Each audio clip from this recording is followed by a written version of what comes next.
What's up guys, it's Trevor with Embers Living. New product alert, new product alert. We have the new Kamado Joe pellet grill. I have sampled this. You guys may have watched one of my videos at a trade show, but I haven't had time to get super in depth with this product. So I'm really curious to see, we gotta unbox it, see what I think about it. I'm very curious about this because I'm a huge Kamado Joe fan. As you guys know, if you watch any of my videos, you guys know I love their products. I'm a little nervous about this guy.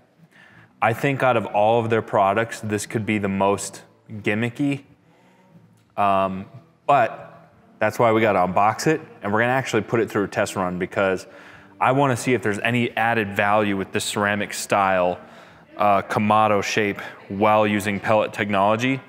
I wanna see if it's gonna really compete with the other top of the line pellet smokers that are on the market today, especially for the price point, because it's kind of expensive for a pellet smoker. So let's unbox it. We gotta get going. Make sure to subscribe. Stay tuned to the end of the video when we put it through a test run, see how it does. Let's go.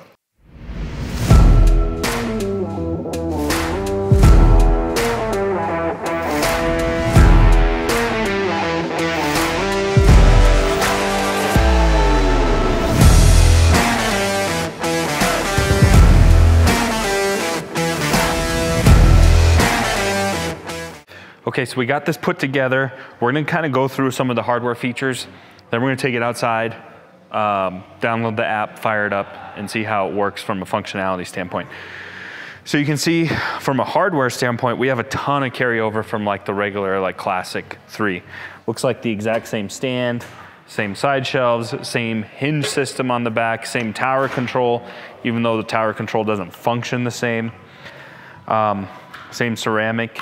So a lot of carryover. This seems a lot like a Classic 3. I'm actually curious if some of the Classic 3 accessories will fit on this. We'll test that out as well. So, spring assisted hood, which of course is super nice.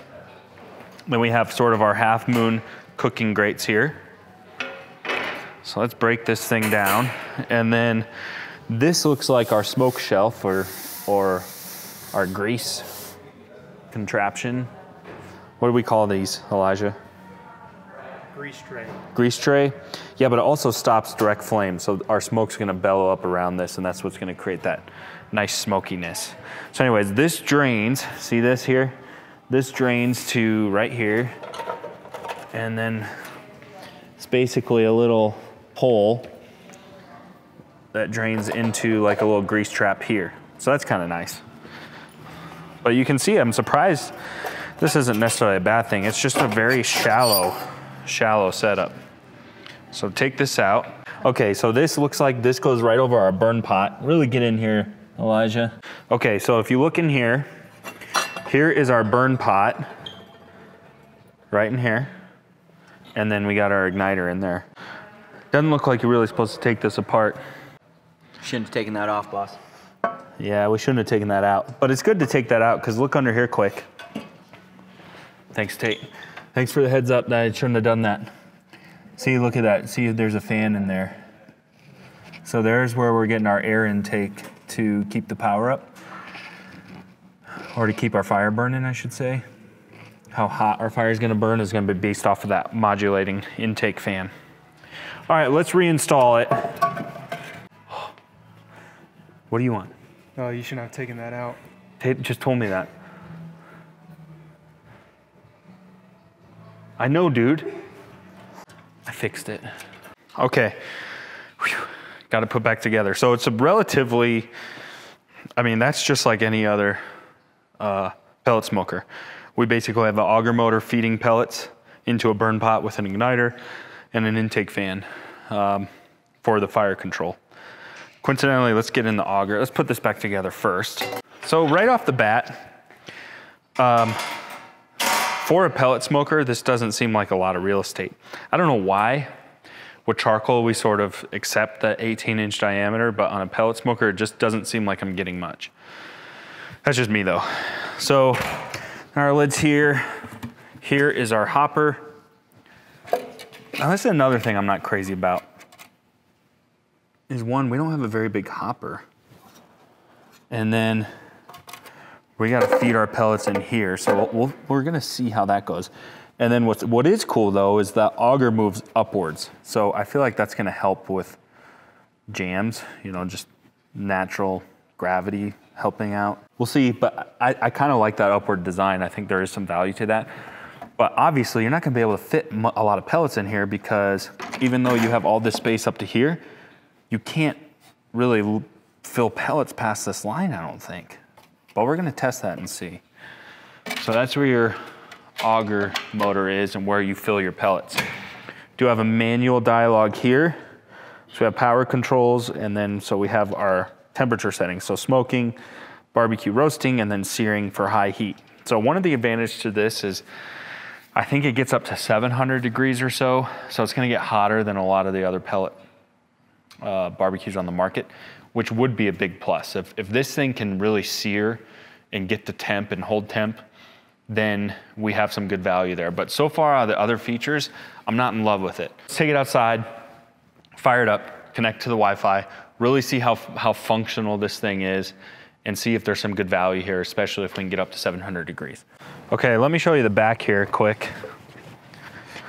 So, looks like we have one internal temperature meat probe that goes inside here, which I'm guessing is gonna read the temp of the barbecue on our device. And then we have two external meat probes. All right, so you have to turn it to the Wi-Fi setting. So we're gonna do that down here. And then, is there a bad glare? Here's the Kamado Joe app. So we're gonna hit barbecue, Pellet Joe, set your Pellet Joe to Wi-Fi mode, hit next, press and hold the connect button until you hear a long beep. Would like to use Bluetooth, blah, blah, blah. Okay, so we gotta connect this to Wi-Fi. Just typing in my secret password. Get out of here.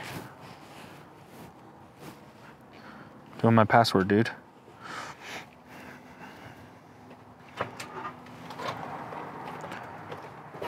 Dude, I'm shooting a video, man. Sorry, boss. Every time. Device name, what should we name it? All right, I set it to 600, but guess what it needs for that? Pellets. So really get in here. Up, it's alerting me. Probably that we don't have pellets. You can hear the fan kick on. All right, let's see how annoying this is.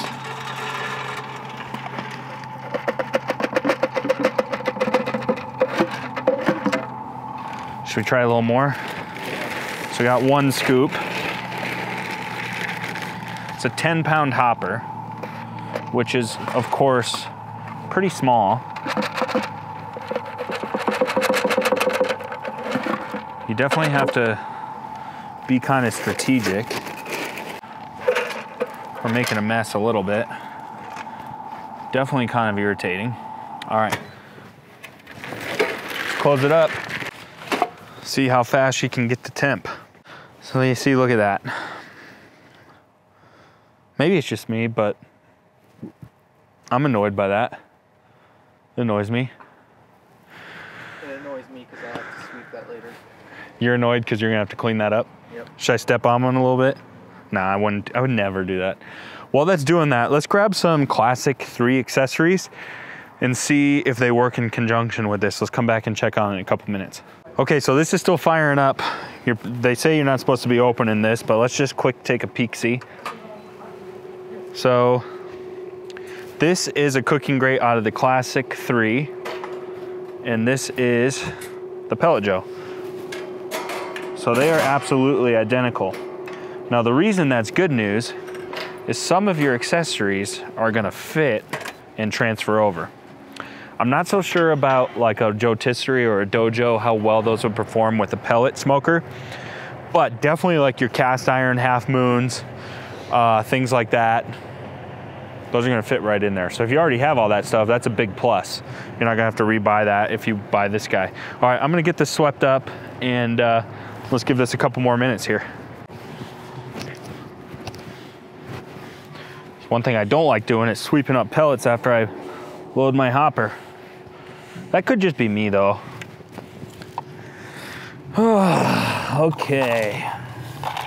All right, let's get down to business. Okay, so you can see our pellets are ignited. We're still not super hot yet, but that's very normal with a pellet smoker. We got to get that fire going in there. A couple things we wanted to talk about a little bit further with design and what they're thinking. So the reason I want to see how hot this gets is this is very expensive for a pellet smoker. It's like $19.99, 2,000 bucks. That's on the very high side for pellet grills. The only thing I see in that category is stuff that you can sear on. You know, like Memphis, Coyote, those are some of the more expensive ones. Even the most expensive Timberline, which is $19.99 for the big one, same price, that only gets to 500. So if we can achieve a temperature greater than that, I'm gonna see a lot of added value there, which is important. So it's really key that we can get to 600 and stay there. It's chilly today, it's not super cold. It's in the 30s, high 30s or so. Chilly enough, it's not a nice summer day out here. So we'll see what it can do. And then also, because of that, that's also why our pellet is smaller, is supposedly with this ceramic design, is it's gonna be a lot more efficient. That's why you don't need a 20, 30 pound hopper on it. You can get away with 10 pounds because you're gaining more heat with less fuel, which is also a cool feature. That also adds some value there as well. So if it can do that, if it cannot plow through our pellets on a chillier day, if we can get to roaring temps without our hopper being totally empty, that's all good news. And then there's also a hopper agitator. That's what those little metal things were in there. That's gonna keep the pellets loose and from clumping up, which doesn't really happen, especially if you're using it often. That would really only happen if you let it sit for too long.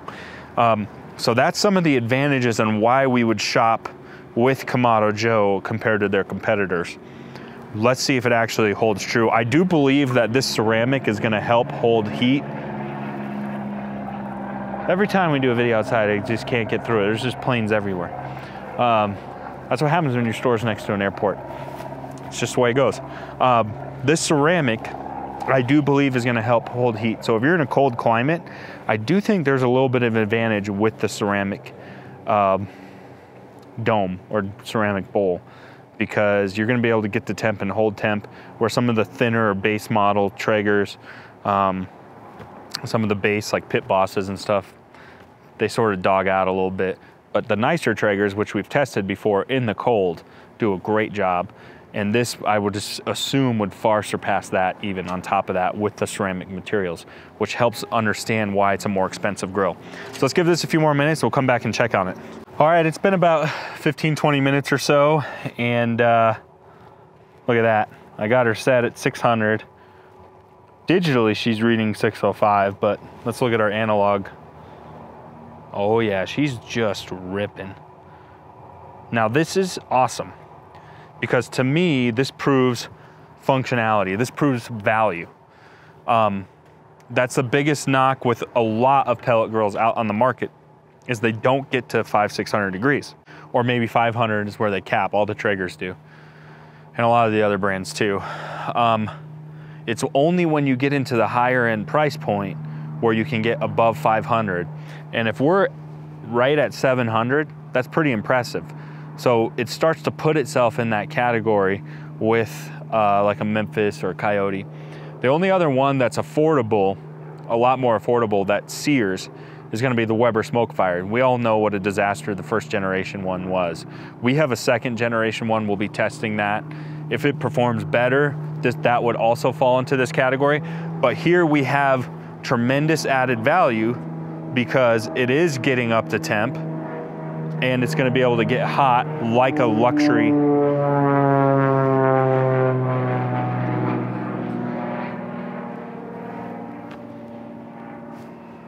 It's like they all fly when I come out here.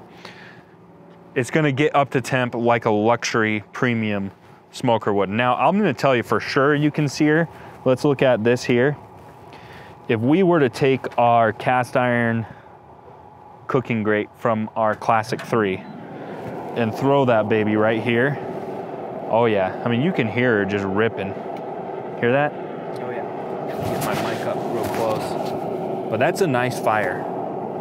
So that tells me that she's performing like a champ, which is awesome. Look at that. It's barely used any pellets too, so it is holding true. It's doing a good job at, it seems efficient, and it's plenty chilly out here, and it's running like a champ. So for that reason, I'm impressed. All right, I was poking around on Kamado Joe's website too. Notice this. This is what KJ Cookin posted. Look at that. I think it's safe to say, yeah, he used the KJ Half Moon cast iron grate from the Classic 3. I think it's safe to say that can sear, don't you think? Oh yeah. Oh yeah. So thanks KJ Cookin for that little feedback on Kamado Joe's website. These are sold out on Kamado Joe's website. We do have these here in stock. Final thoughts. I think my initial thought is this was gonna be 100% gimmick and not really have a ton of value. I'm gonna retract that. I do think it's unique. I do like the ceramic efficiency. I like that it's gonna be able to hold heat in any climate. I love that it's gonna be able to get up to super high temperatures. So what are my final thoughts on this? Like I said initially, my biggest fear is that it was gonna be super gimmicky and really not have any value at all. I'm definitely retracting that after just firing it up. I mean, it is staying strong at 700, it's not budging. And the temp dial only lets you go to 6. So it adds a lot of value. I think the ceramic design adds a lot of value and the efficiency is super helpful and important. The fact that we can maintain such high temps is huge because especially at price point models, none of the pellet stoves or pellet grills are really doing that. So it's getting hotter than majority of the grills on market today. However, I still think it's expensive for just an 18-inch diameter cooking space. Still relatively small compared to some of the higher end competitors. And I think there's still better design ones out there like the Memphis Pro Series, the Coyote Pellet Smoker is a good one. Of course, Twin Eagles makes a super expensive one. But Coyote especially, it's gonna be close in price. It's still more, but it's gonna be closer in price and add more value to me. That's just me. This wouldn't be my rank #1 in my top 5 pellet smokers, which, by the way, a new one's always coming. But it's rock solid. And especially if you're a Kamado Joe guy, like if you're a Kamado Joe fanboy and you got all their equipment and your whole patio is littered with Kamado Joe and you wanna stay within the brand, I wouldn't be upset by you guys getting this grill. I think it falls in line with that logic, especially if some of your accessories carry over from your Classic 3. So it's a rock solid machine. I do think it has value in the marketplace. However, that being said, I wouldn't rank it my #1. Hopefully that makes sense. But it is a good machine. If you're in the Denver, Colorado area, come to our showroom today. Check these products out for yourself. Stay tuned for more videos. As always, subscribe, click that thumbs up, helps us out a lot. Stay tuned for more.